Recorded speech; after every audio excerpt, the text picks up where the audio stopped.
Je vous propose une lecture dans Luc chapitre 21.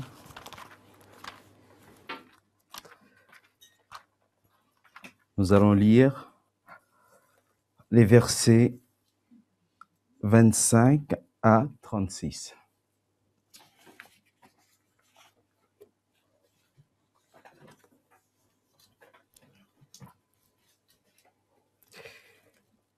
Luc 21, à partir du verset 25.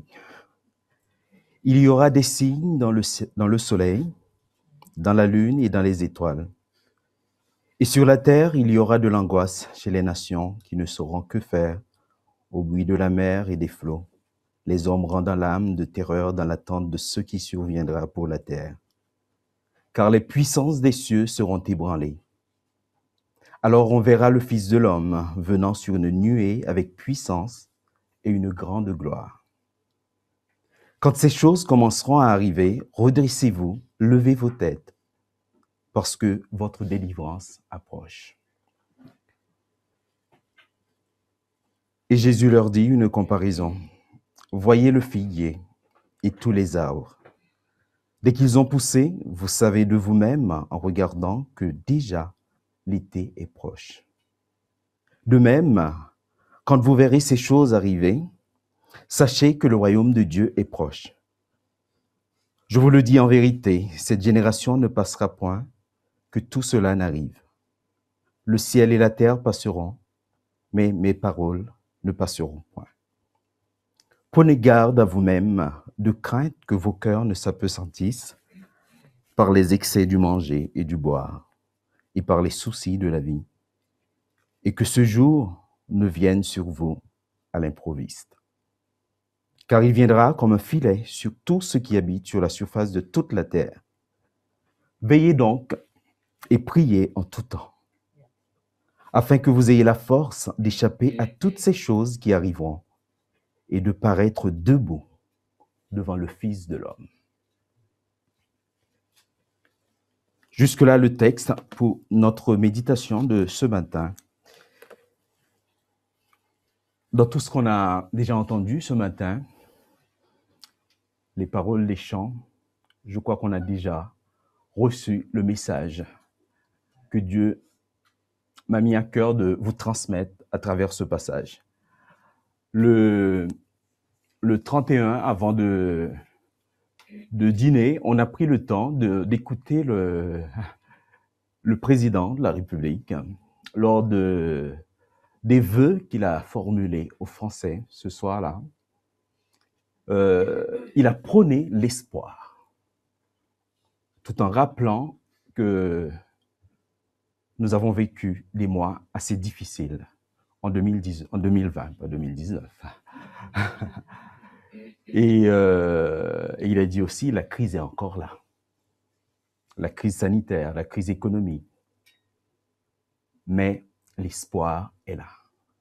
L'espoir est là car la France s'est mobilisée et la France se mobilisera encore pour lutter contre cette crise.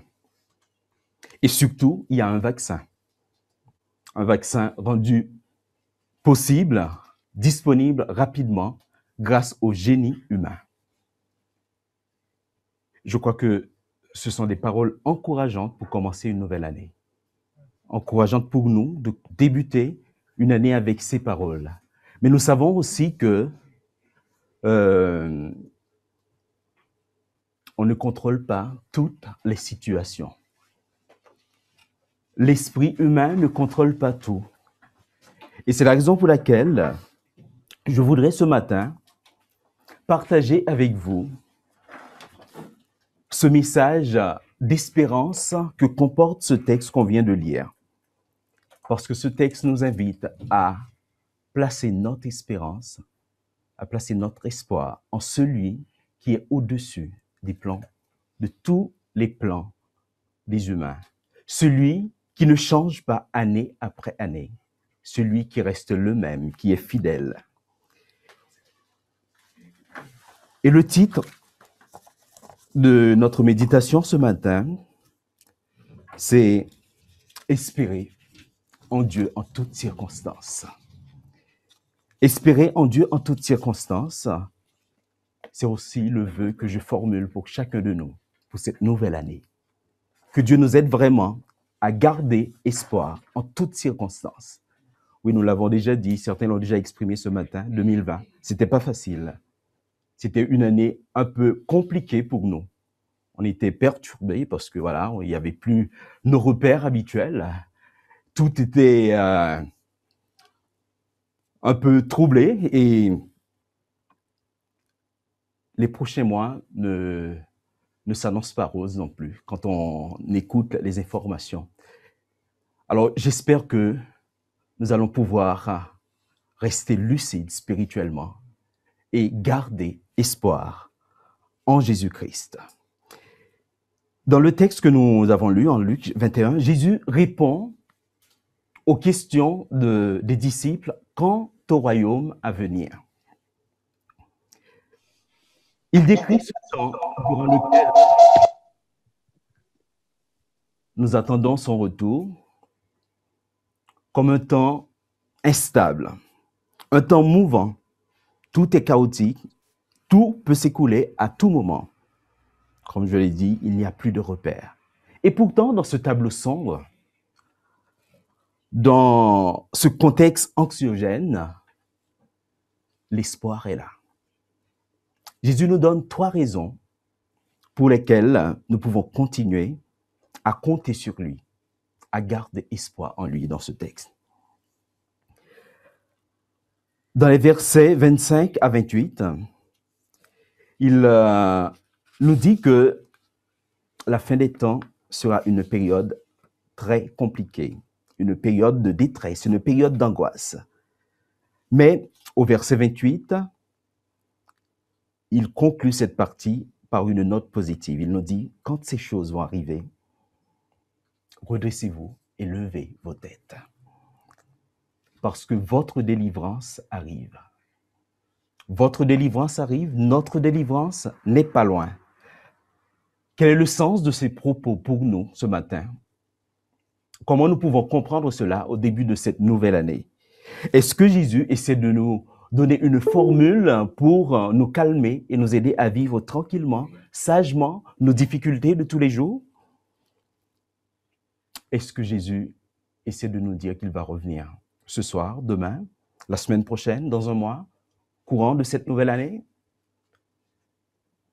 Je ne pense pas que ce soit l'intention du Christ en nous rappelant cela au verset 28. Redressez-vous, levez vos têtes, parce que votre délivrance approche. Les disciples lui avaient posé la question quant au moment de ce retour. Jésus-Christ n'a pas pris le temps de s'attarder sur cette question.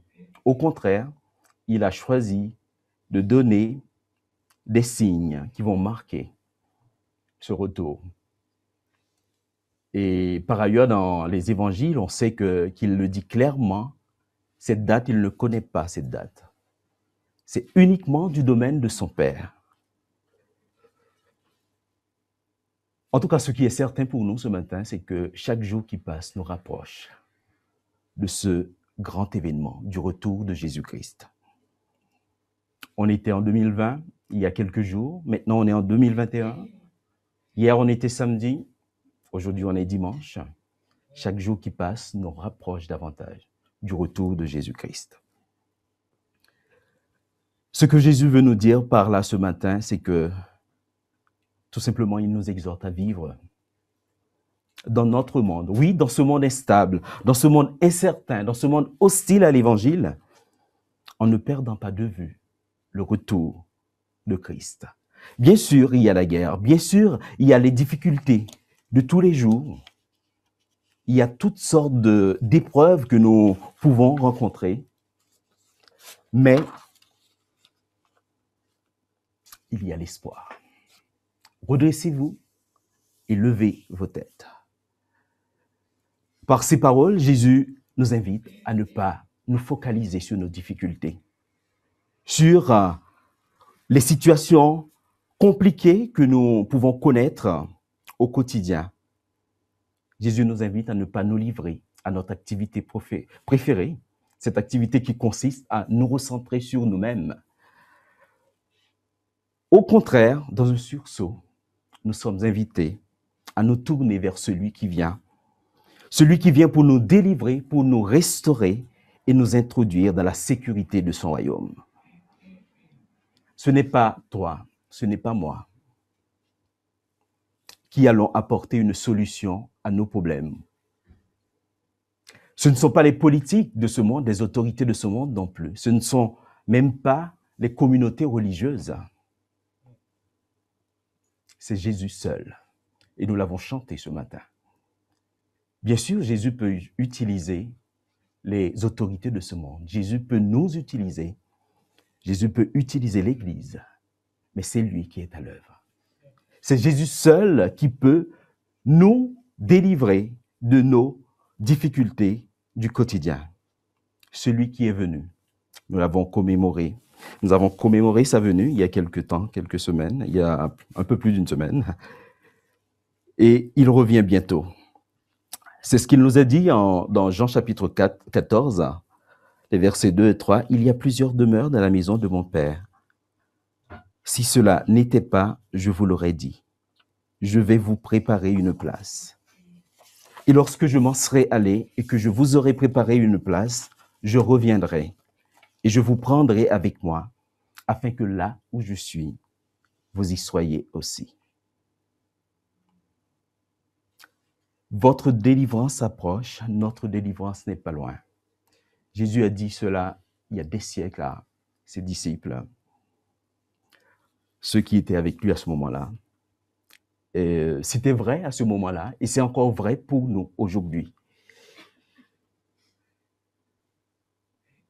Il s'agit tout simplement pour nous d'un rappel quant à la prochaine étape dans le plan du salut de Dieu. Dieu est venu en la personne de Jésus. Il a donné sa vie à la croix pour nous et il reviendra. C'est la prochaine étape dans le plan du salut de Dieu pour chacun de nous.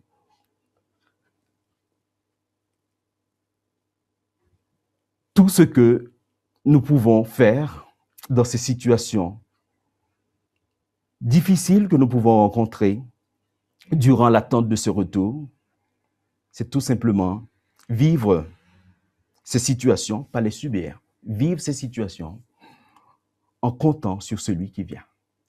Ça va tout changer pour nous parce que nous savons que notre demeure n'est pas ici-bas. C'est le passage que je viens de lire dans Jean chapitre 14, les versets 3 et 4. Notre demeure n'est pas ici-bas. Je ne suis pas ici-bas pour construire mon paradis. Je ne vis pas mes projets pour essayer de construire mon monde où je me sens bien avec mes proches, avec ma famille. Je suis de passage. Jésus est allé préparer cette demeure pour nous auprès du Père et il vient pour nous chercher. Et il nous invite à ne pas laisser ces difficultés que nous pouvons rencontrer dans la vie ici-bas nous accabler. Dans Jean chapitre 14 au verset 1er, il nous dit que votre cœur ne se trouble pas. Croyez en Dieu et croyez en moi. En d'autres termes, restons lucides spirituellement. Ces difficultés, bien sûr, sont là dans la vie d'aujourd'hui. Mais ce n'est pas la finalité pour nous. Notre but, c'est être auprès du Père. C'est ce qui va nous aider à tenir bon dans les différentes situations que nous allons traverser, les différentes situations que nous allons certainement connaître encore durant cette nouvelle année. Redressons-nous et levons nos têtes, car notre délivrance approche. Oui, cette déclaration de Jésus ce matin nous encourage à vivre nos projets de 2021, nos projets personnels, nos projets de famille, nos projets d'église, non dans l'angoisse, la doute que la crise, par exemple, pourrait susciter, mais uniquement dans la confiance en la promesse de son retour. Il est venu, il a déjà accompli l'essentiel à la croix. Il nous a donné cette possibilité d'entrer en relation avec le Père. Et il est parti, maintenant il est à la droite du Père. Il nous a promis de revenir. Cette promesse est certaine. C'est ce qui doit nous aider à tenir bon durant ces moments difficiles que nous pouvons traverser. C'est la première raison avancée par Jésus dans ce texte pour nous aider à lui faire confiance. Il a fait une promesse, il tiendra cette promesse. Il revient. Il ne va pas nous laisser dans ces difficultés. La deuxième raison avancée, mentionnée dans ce texte, se trouve au verset 33. Dans les versets qui précèdent, à partir du 29, Jésus utilise une parabole pour nous faire comprendre que les événements qui vont se produire avant son retour le seront pour nous avertir, nous prévenir que son royaume est proche. Et il souligne en particulier le sort réservé à la terre et l'univers. Le ciel et la terre passeront, mais mes paroles ne passeront point. Le ciel et la terre passeront, mais mes paroles ne passeront pas. Dans ce contexte instable, où tout est mouvant, il y a une seule chose qui paraît stable ici, c'est la parole de Dieu.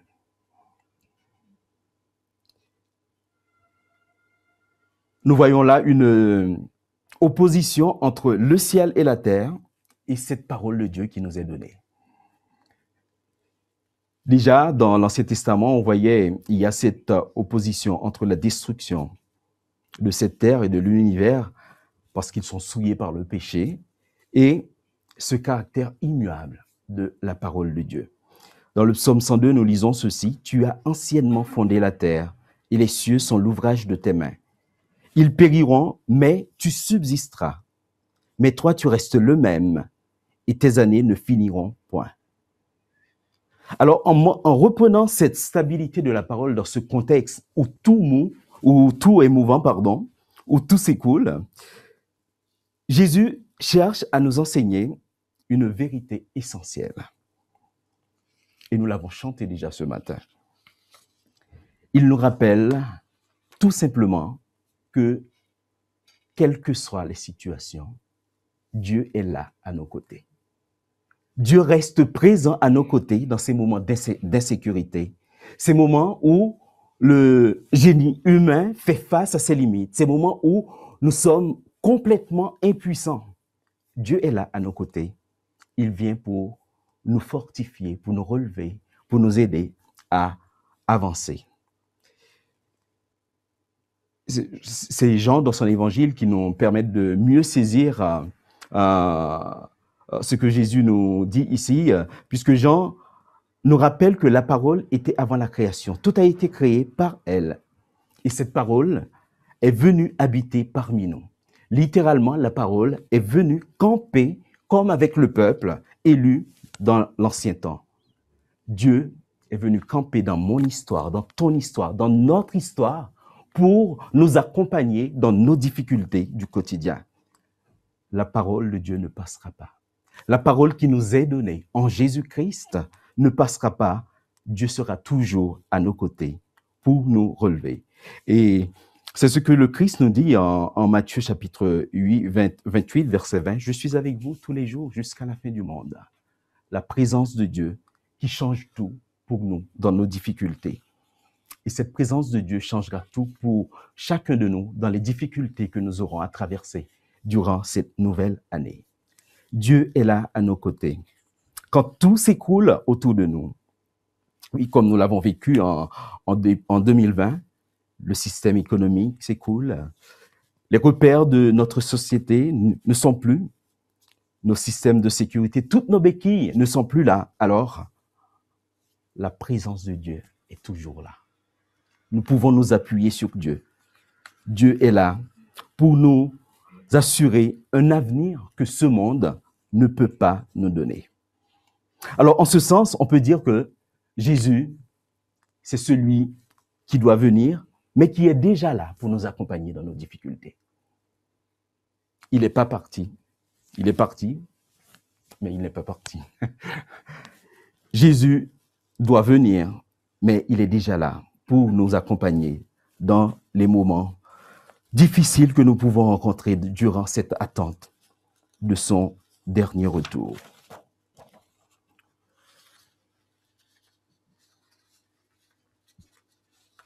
La parole de Dieu avec nous, oui, la parole de Dieu avec nous, c'est la seule chose sûre, la seule chose digne de confiance.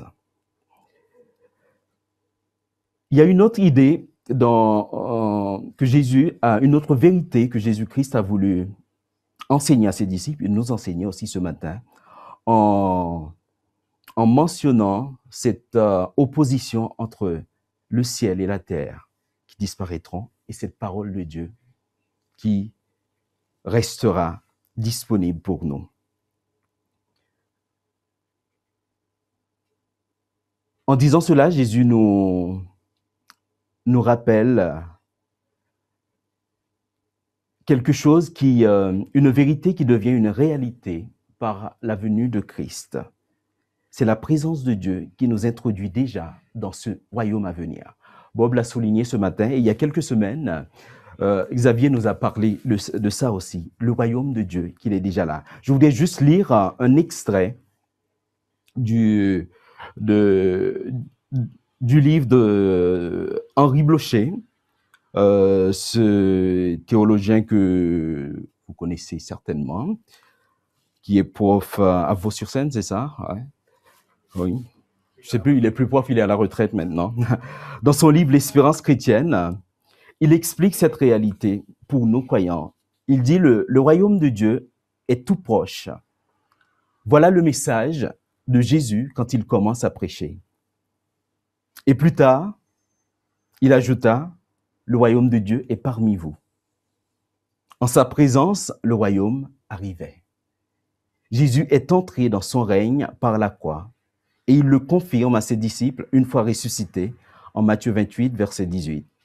J'ai reçu tout pouvoir dans le ciel et sur la terre. Le royaume de Dieu est parmi nous par la présence de Dieu à nos côtés. Jésus est venu nous donner cela. Et c'est ce qu'il nous rappelle en disant, le ciel et la terre passeront. Tout peut s'écouler autour de nous. Notre monde habituel peut disparaître. Plus rien n'a de sens pour nous, plus de repères. Mais la présence de Dieu est là pour nous. Nous sommes dans ce royaume de Dieu. Et c'est ce qui va nous aider à tenir encore une fois. C'est ce qui va nous aider à garder l'espoir en Jésus. Parce que nous savons qu'il est là. Il ne nous abandonne pas. Nous sommes dans son royaume. Et il connaît parfaitement ce royaume. Il va prendre soin des citoyens de son royaume. Est-ce que ce matin, vous croyez cela? En 2021, certainement, il y aura d'autres difficultés. À ce moment-là, nous pouvons penser que nous faisons partie de ce royaume qui est à venir, mais qui y est déjà. Finalement, en dernier lieu, Jésus nous invite dans ce passage, dans les versets 34 à 36, j'ai envie de dire, à vivre une relation authentique avec le chef de ce royaume. Puisque nous sommes citoyens de ce royaume, nous avons un privilège immense, un privilège que parfois nous négligeons. C'est le fait de pouvoir nous adresser directement au chef du royaume. Vous savez que dans notre monde, les gens qui ont la possibilité de parler directement aux autorités de ce monde, c'est un tout petit groupe, c'est un club de privilégiés. Dans la sphère de Dieu, ce privilège est donné à chacun de nous. À nous qui avons placé notre confiance en Dieu par Jésus-Christ, nous pouvons nous adresser au chef du royaume. Ce n'est pas un privilège immense? Si j'ai un problème, je peux aller le voir directement. Vous imaginez? Demain, j'ai un problème, je vais voir Macron directement pour lui en parler? Non, ce n'est pas possible. Il va falloir que je passe par plusieurs couches avant d'y accéder. Et je ne suis pas sûr d'y arriver. Parce que je suis un individu lambda. Mais avec Dieu, nous avons accès directement au chef du royaume. Jésus nous invite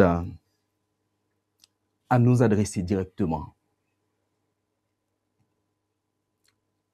à celui qui a choisi de nous faire partie de sa famille, de ce royaume. Il nous dit, prenez garde, veillez donc et priez en tout temps. Dans l'attente du retour du Seigneur, cette vigilance dans la prière a un double objectif pour nous. D'abord, parler avec Dieu, parler avec le chef du royaume nous permet de le voir à l'œuvre dans notre vie au quotidien. Car lorsqu'on lui parle, il répond. Il répond à nos prières. Et cela va nous amener à compter davantage sur lui. Cela va nous amener à placer encore et encore notre espoir en lui pour aujourd'hui. C'est ce que Jésus nous dit en Jean chapitre 14 et verset 13-14. Tout ce que vous demanderez en mon nom, je le ferai, afin que le Père soit glorifié dans le Fils. Si vous demandez quelque chose en mon nom, je le ferai. Oui, si je prends le temps de parler au Père, il agira dans ma vie au quotidien. Ces difficultés que nous pouvons connaître, que je peux connaître, ces difficultés-là ne vont pas nous écraser, nous empêcher de nous tourner vers celui qui vient pour nous délivrer. Et si nous ne faisons pas cela, je crois que nous allons nous priver de voir la manifestation de la puissance de Dieu dans notre vie au quotidien.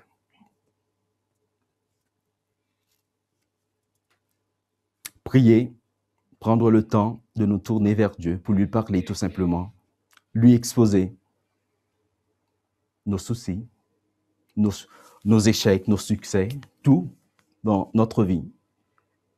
Cela nous permet de tenir, cela va nous permettre de tenir jusqu'à son retour.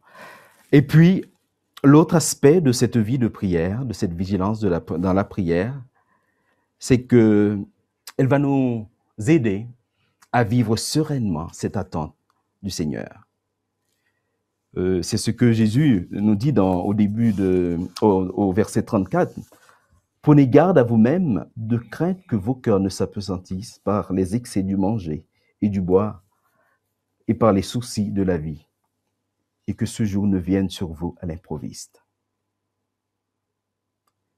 Si nous ne passons pas du temps dans la prière, nous serons une cible facile pour l'ennemi. C'est la raison pour laquelle Jésus nous dit en Matthieu 25, verset 13, « Veillez donc, puisque vous ne savez ni l'heure, ni le jour, ni l'heure. » Et l'apôtre Pierre nous exhorte aussi à cette vigilance. En 1 Pierre chapitre 5, verset 8, il nous dit « Soyez sobres, veillez. Votre adversaire, le diable, rôde comme un lion rugissant, cherchant qui il dévorera. » Si nous ne sommes pas dans cette vigilance, si nous ne prenons pas le temps de chercher Dieu, de chercher sa volonté dans la prière, eh bien, le diable l'ennemi pourra nous dévorer facilement. Soyez sobres, veillez. Votre adversaire, le diable, rôde comme un lion rugissant, cherchant qui il dévorera. Chers frères et sœurs, les jours, les semaines, les mois de 2021 vont arriver avec certainement leur lot de succès et leur lot d'échecs aussi. Nous aurons des moments bien sympathiques et d'autres moments d'épreuve aussi. Nous aurons des moments de joie en famille, des moments de joie dans notre vie d'église. Et nous aurons certainement des moments de pleurs, des moments très difficiles à vivre. Ce texte de Luc 21, qui n'est pas facile quand on commence à le lire, mais quand on rentre là-dedans, on voit qu'il y a vraiment un message d'espérance. Il nous invite à vivre chaque situation que nous allons connaître durant cette nouvelle année, encore une fois, non dans l'angoisse, dans la peur, mais dans la joie, en plaçant notre espoir en celui qui vient pour nous délivrer. Notre délivrance approche. Notre demeure n'est pas ici-bas. Je crois que c'est ce qu'il faut que nous nous rappelions à chaque fois lorsque nous avons des décisions à prendre, des projets dans nos familles, des projets dans l'Église, que nos projets, c'est pas, on ne cherche pas à les faire pour, encore une fois, nous constituer un cadre de confort, un cadre sécure pour perdurer dans ce monde. Nous sommes de passage. Notre demeure, c'est auprès de Dieu. Et le Seigneur tiendra cette promesse, il vient. Vivons ces situations en plaçant notre espoir en celui qui vient pour nous délivrer. Et aussi en celui qui est fidèle, qui campe dans notre histoire.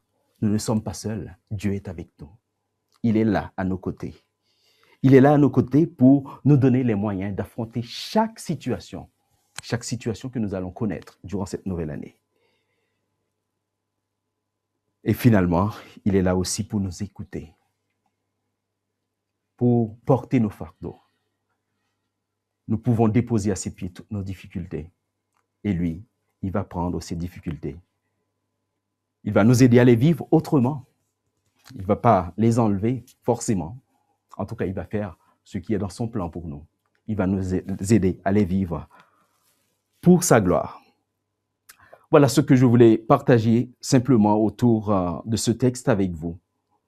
C'est ce qui m'a parlé ces derniers temps en relisant ce passage de Luc au chapitre 21. Que Dieu vraiment nous aide à vivre cette nouvelle année en plaçant notre espoir en lui.